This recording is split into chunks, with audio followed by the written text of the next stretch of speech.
Hello everyone, I Jhalak Patel, Assistant Professor at LG Institute of Engineering and Technology in the Department of Electronics and Communication, welcomes you to the session of Power Electronics. Today I am going to discuss about Unit 2, that is Control Rectifiers, with the topic Semi-converter. So let's start the session. First of all, in the last session we have discussed about the half-wave control rectifier and its example. In half-wave control rectifier, we have discussed that half-wave rectifier operates in only either positive cycle or it has the output 0. So because of that type of operation of half-wave control rectifier, it operates only in first quarter. Now let's talk about the semi-converter. Semi-converter is one type of full wave converter with bridge configuration. There is also one other configuration, that is a center tap configuration with full wave converter, but here we discuss semi-converter with bridge configuration. So now let's see how it looks like. So this is a circuit diagram of semi-converter. Here you can see that the AC mains is connected with the SCR1 and then with SCR2, and two diodes are connected named as D1 and D2 with their load is connected with it. Here the load can be either purely resistive or inductive type of load can be considered. Now when this load is resistive or when it can be an inductive load, that we discuss later on. So this type of configuration is called symmetric configuration. Here you can see that if at a time SCR1 and diode 1 will operate this cycle, if SCR1 and diode 1 operate in one cycle and at the other time SCR2 and diode will be operated. So if this happens, then the configuration is called as symmetric configuration. There is also one another configuration which is called as asymmetric configuration. Here you can see that SCR1 is connected with the parallelly with diode 2 and SCR2 is connected parallelly with diode 1.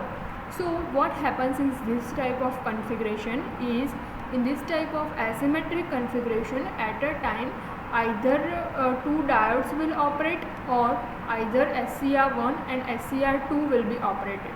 So because of this type of configuration, at a time like SCR1 and SCR2 operate in one cycle and in the other cycle diode 1 and diode 2 will be operated.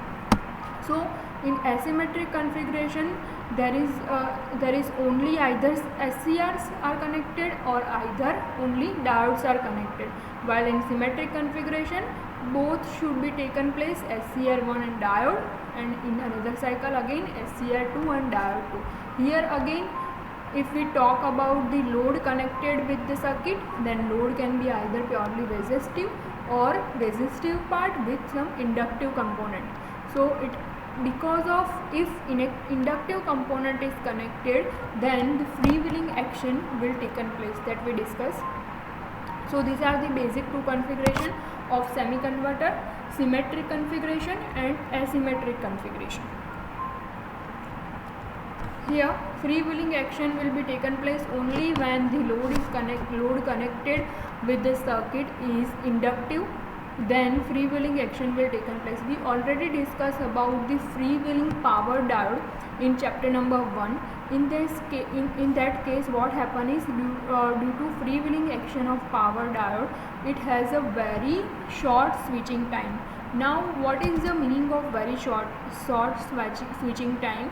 Means it can easily transit from one state to another state, or it can easily switch from one state to another state, and because of this freewheeling action the diode easily freewheel with its load connection, and it is only possible with inductive load. And because of that, what is the advantages? The switching time will be around from nanosecond or in the range of microsecond, means very small switching time can be measured with this type of configuration. Next is symmetric configuration. as we discussed earlier that in case of symmetric configuration, SCR and diode will operate, and because of this SCR and diode operation there will be 4 possible modes in operation. These are the different modes of operation in case of symmetric configuration. So here you can see that if we talk about the first mode of operation, then what happen is, again we discuss the figure. Here you can see that in mode 1 S1 and diode 1 will operate. Now keep this table in the mind and we draw the waveform with the help of this table. But before discussing about waveform, first let's revise the circuit diagram so that we can get the better idea of this table. So in mode 1, first of all we talk about only mode 1. So in mode 1 what happen is, conducting device is S1 and D1. Now if you see this figure, in the first half cycle conducting device is S1 and D1. Means if we talk about the range of one cycle, then in that range SCR1 and diode 1 will be operated, and the load voltage and load current is positive if SCR1 and diode 1 will operate. So it looks like this. S1 and D1 will operate, and because of that load voltage and load current is positive. Now how this circuit looks like, that we see in the next slide, that how it operates in S1 D1 and what is the equivalent circuit of that particular mode 1. Now if we talk about the mode 2, then what happen in mode 2 is S2 and D2 will be operated. Means SCR2 and diode 2 will be operated, and at that case the load voltage is 0 and load current is positive. In all the cases if you see that load current is positive, this load current is positive because of that freewheeling action, that diode is connected and the load is inductive. So in all the cases the load current is positive. There is also one another reason to this load current to be positive is SCR is connected, and if you remember the unit number 1, then gate current of SCR, silicon control rectifier, is positive. It is not negative. That's why here again the load current across the connected load is always positive. Now if we talk about the load voltage, then if again S2 and D2 will be operated, then again if you see this diagram, here S2 and D2 will be operated in the next cycle. So if S2, SCR2 and diode 2 will be operated, then because of it the load voltage is 0 and diode acts as a freewheeling diode. So if S2 and D2 is operated, so load is inductive and equivalent circuit is like with the inductive load connected across the SCR2 and diode 2. So this is mode 2 operation. Now if we talk about again mode 3, then again S2 and D2 will be operated, and in that case both the voltage and current is positive and power flow is from the source side to load side, means from Vs to whatever the load connected across it. So this is the direction of power flow in third mode. Now in the fourth case is almost similar to first case, where S2 and D1 will operated, and in case of S2 and D1 operation again load current is positive because SCR is operated and SCR has positive value of gate current, and because of that load current through the device is positive. Here again load voltage becomes 0 because S2 and diode 1. Here due to this SCR2 this load voltage will becomes the 0, and because of the load connected is inductive type, and due to that the freewheeling action will take place and the switching time will reduces from mode 3 to mode 4. Means if you operate in mode 1 or mode 3, the switching time or means turn on or turn off time of that equivalent circuit is comparatively larger then if it operate in mode 2 and mode 4, because in mode 2 and mode 4 freewheeling action is taken place, and if freewheeling action is taken place, then the switching time is very less in case of that particular mode. Next is about waveforms. Now by discussing the table, we draw the waveforms of that particular circuit.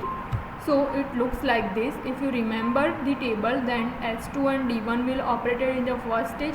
Here, what is the range of that first stage is from 0 to firing angle. Then after that S1 and D1 will operate. Now what is the range of that S1 and D1? So S1 and D1 will operate into that alpha to pi range. Okay. Then in mode 2, S1 and D2 will operate. Its range is from pi to pi plus alpha. Here alpha is called as firing angle or delay angle. This alpha is present due to SCR connection. Then in the next cycle, where S2 and D2 will be operated, at that time the range is from pi plus alpha to 2 pi, and in the last cycle the range is from 2 pi to 2 pi plus alpha. So now according to this waveform, if you see the equivalent circuit, then it looks like this.